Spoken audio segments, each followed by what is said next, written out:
watch this end part again. It's my poor dad. Didn't know his dad.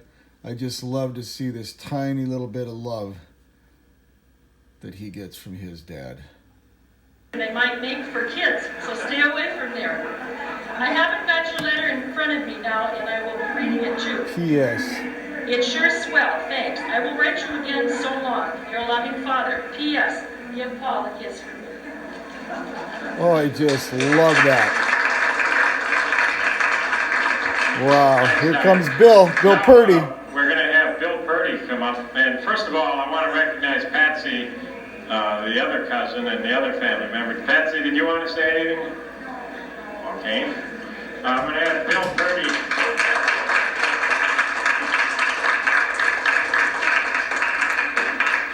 Where's Bill? Come on, Bill. Bill is going to represent his father, which was my oldest brother.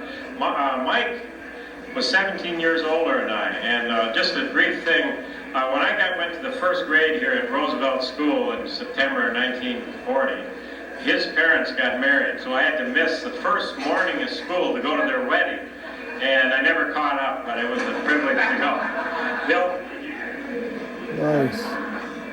First of all, I want to again thank Paul and his wife Mary for having this reunion. I seconded everybody. I know everybody feels the same.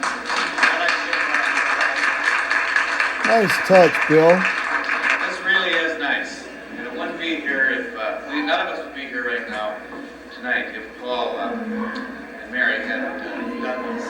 And another thing I want to say is that we're going to have another one of these. We're planning probably in about 5 years. And I think the first one was organized by the McHughes, if I'm not mistaken. And that was really nice too. And we want to do another one. Another thing we want to do is write a book with not only the genealogy, but some of the histories and so forth for the next one. And hopefully we'll all be there, 5 years from now. But I want to give a little bit of history real quickly about John and Margaret. And again, for any of you older children or cousins, relatives, if you discover any mistakes, I want to know about it because you want to get this right. Now, first of all, John, this is the only picture we have of him here. I have another picture of him.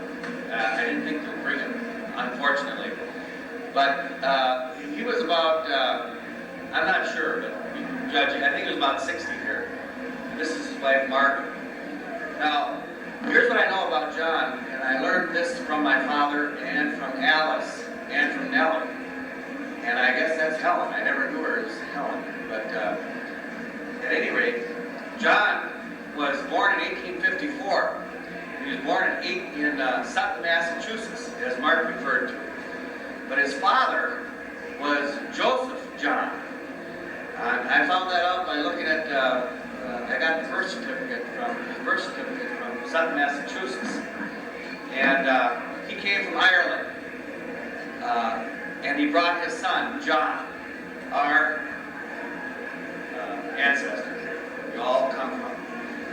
And I don't know how old he was when he came here, but he was born in Ireland. And at 14 years old, he was a drummer boy for the civil, getting ready to go into the Civil War. I don't know what brigade it was or whatever, but they were killing him very quickly, and he was destined to go into the Civil War. However, just as when he was commissioned to go, the war ended, and so he didn't have to go. So what he did, he was a big, tall kid. I don't know if you know, Purdy's are all tall, or not all, but a lot of tall. They were big people, and John was big, and he got his growth early. And at 14, he was as tall. He was 6 feet or so. And back then, the steam engines needed to have wood shoveled into the. It wasn't coal; it was wood, and it was hard work. You need big people. So he hired on the railroad as a fireman, which meant stoking the furnace. And by 21 years old, he had his own. He was an engineer, and he was he was doing chain gang, which if you're not a railroader, he had his own turn in chain gang. He was making big money and working a lot. 21 years old, very young. He also was a member of the first union in the world, the Brotherhood of Locomotive Engineers. And they went on strike. And he was 21 years old when they went on strike. And what happened was, same thing that happened to the airline clerks or controllers. They were blackballed. And they all lost their job. So he had to move. And the only place he could come was Minnesota, because Jim Hill was building a railroad and needed engineers, and so he hired them even though they were blackballed in the East Coast. And so he came to St. Paul, Minnesota, and hired out as an engineer. And he originally worked for the Chicago Northwestern, which runs through Hudson. And there was a young waitress there by the name of Margaret, and I believe she was 14 years old when he met her. I think Mr. McHugh might know a little more about that than me. But at any rate, he married her. And they had the 8 children. And they were married at the St. Paul Cathedral. If you ever go by the St. Paul Cathedral, they were married there. Wow. One of the first couples to ever be married there. Amazing. In fact, the St. Paul Cathedral was still under construction, and they were actually married in one of the side chapels. And I've gotten the records for this, so this is true. Well then, he lived in St. Paul with his wife, and in those days you had to live right near the railroad, within a mile. The call boy had to come and call. They were doing phone training. They lived in 9 houses that I've been able to trace in St. Paul, Minnesota, all within 1 mile of the Great Northern Railroad, which he started about 3 years after he'd come to town.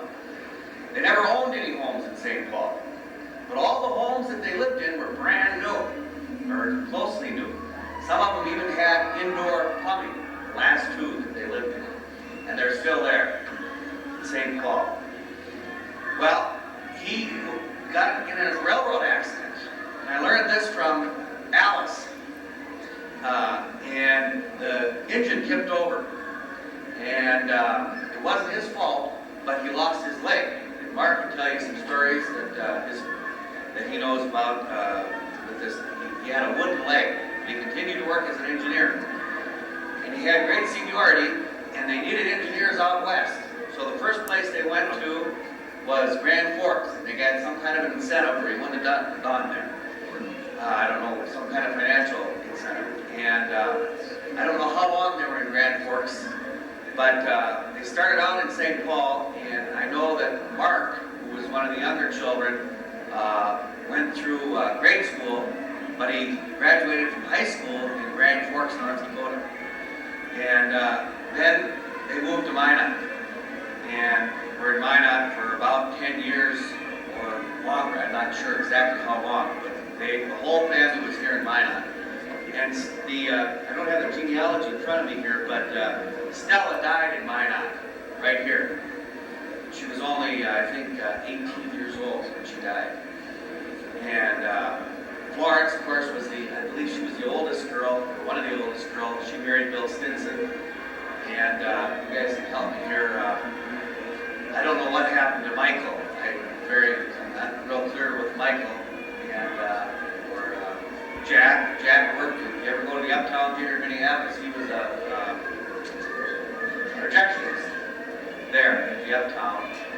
And Mark stayed here and went railroading. And I just can't think of the other children.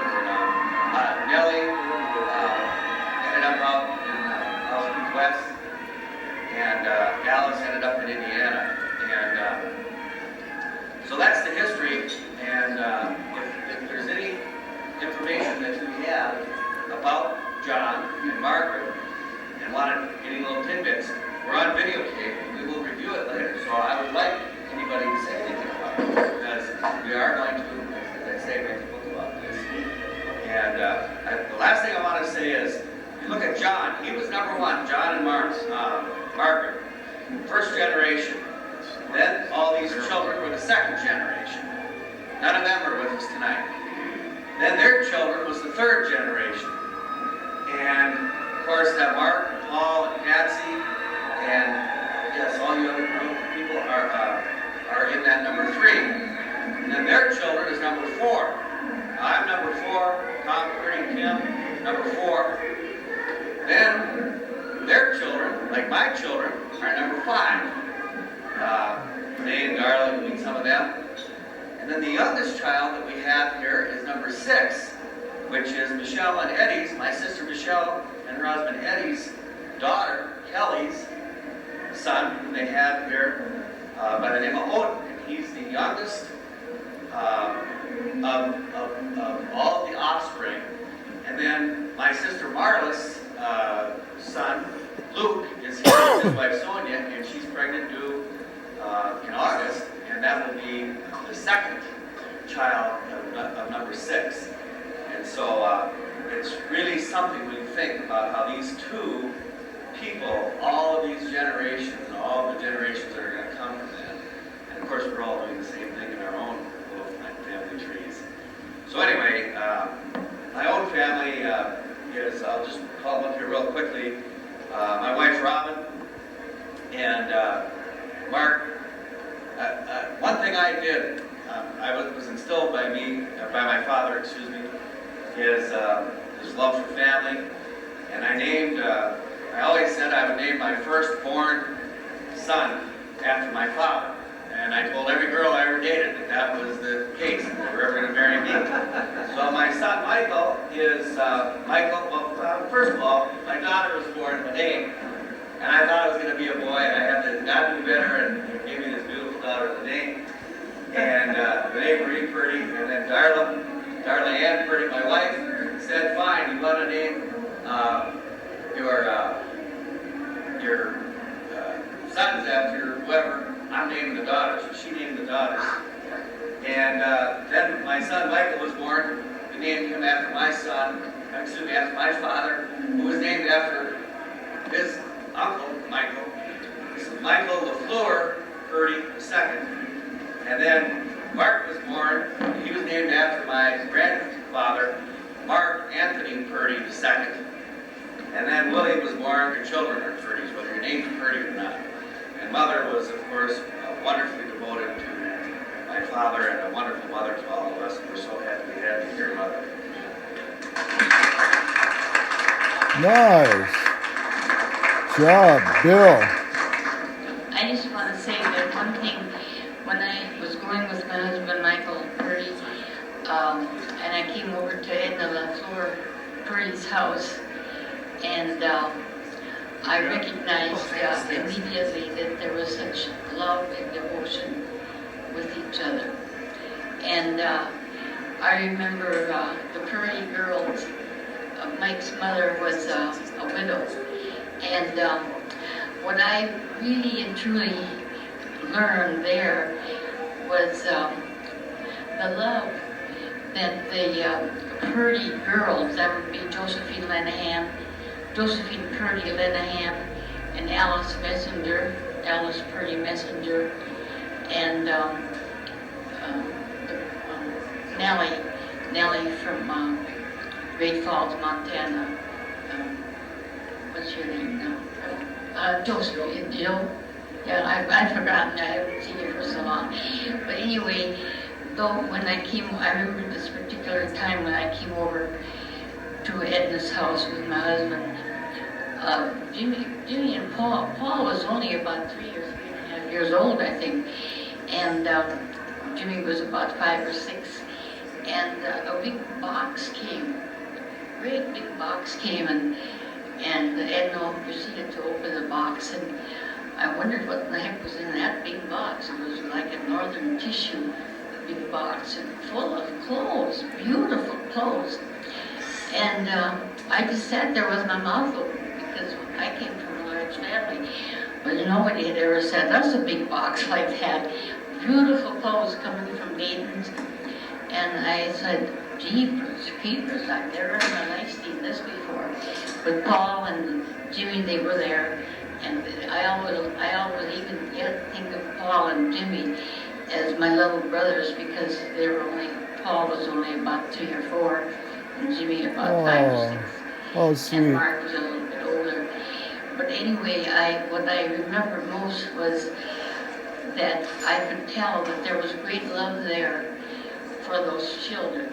Because Edna was a widow, and the aunts would write to Edna and ask her the sizes that the boys needed.